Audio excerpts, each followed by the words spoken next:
মুসলমানদের শক্তির মূল উৎস কোথায় মুসলমান জানো না? মুসলমানের শক্তির মূল উৎস আমেরিকা নয়, মুসলমানদের শক্তির মূল উৎস চাইনিজ, জাপান, জার্মান নয়।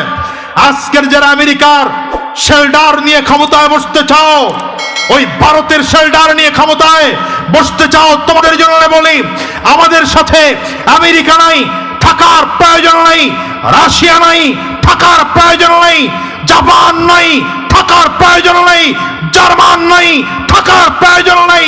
ভারত নাই, থাকার প্রয়োজন নাই।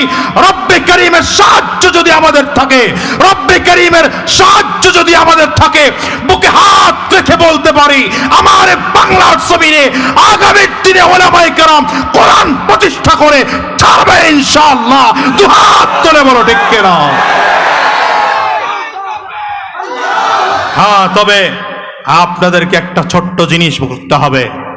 আজকের এখানে ওয়াদা করে যান, আমাদের এদেশের মানুষের অবস্থা হলো গোল টুপির শ্রোতা বেশি হইলে পাঁচকুলকি হুজুরের ওয়াজ ভালো লাগে না, পাঁচকুলকির শ্রোতা বেশি হইলে গোল টুপি হুজুরের ওয়াজ ভালো লাগে না। নাই আয় কথা কন না কেন? গোল টুপি আর পাঁচকুলকির শ্রোতা বেশি হইলে সেখানে জালি টুপি হুজুরের ওয়াজ ভালো লাগে না। এই দল আর মতের পার্থক্য ভুলতে হবে আমাদের।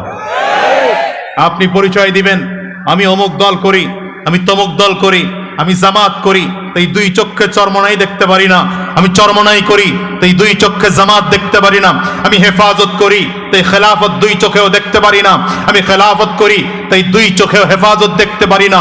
না, সেই দিন এখন আর নেই। এখন হাতে হাত মিলিয়ে, কাঁধে কাঁধ মিলিয়ে চলার সময়।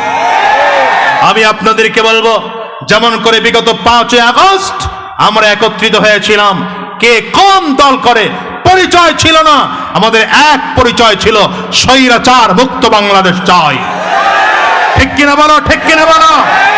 আগামীর দিনেও যদি ইসলাম কায়েম করতে হয়, গোটা বাংলার মানুষকে একটা মেসেজ পৌঁছিয়ে দিয়ে যাই, মনে রাখো গোটা বাংলার মুসলমানদেরকে একটা জায়গা দাঁড়াতে হবে। আগামীর দিনে কে জামাত আমরা চিনি না, কে চরমনাই আমরা চিনি না, কে হেফাজত আমরা চিনি না, কে খেলাফত আমরা চিনি না। ইসলাম কায়েমের জন্য, কোরআন কায়েমের জন্য হাতে হাত মিলিয়ে কাঁধে কাঁধ রেখে চলবো। প্রয়োজনে রক্ত দেব, প্রয়োজনে জীবন দেব। আমার বাংলাদেশে কোরআন প্রতিষ্ঠা করে ছাড়বো ইনশাআল্লাহ।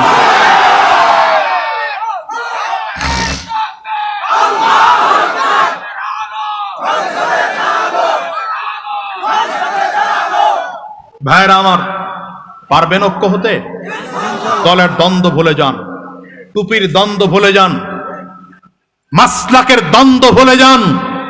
ছোট ছোট মত পার্থক্য বাদ দিয়ে আসুন, আমরা এক হয়ে চলবো ইনশাআল্লাহ। এটা কোন দিন জানেন? নবীজির দাঁত ভাঙা দিন। আমার এই ইসলাম আজকে তো বাংলাদেশের এক প্রান্তরে এসে আপনারা এই জায়গায় নিরাপদে বসে কথা শুনতেছেন।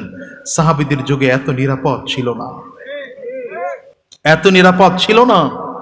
কত কষ্ট করেছেন সাহাবীরা উহুদের ময়দানে, বদরের ময়দানে।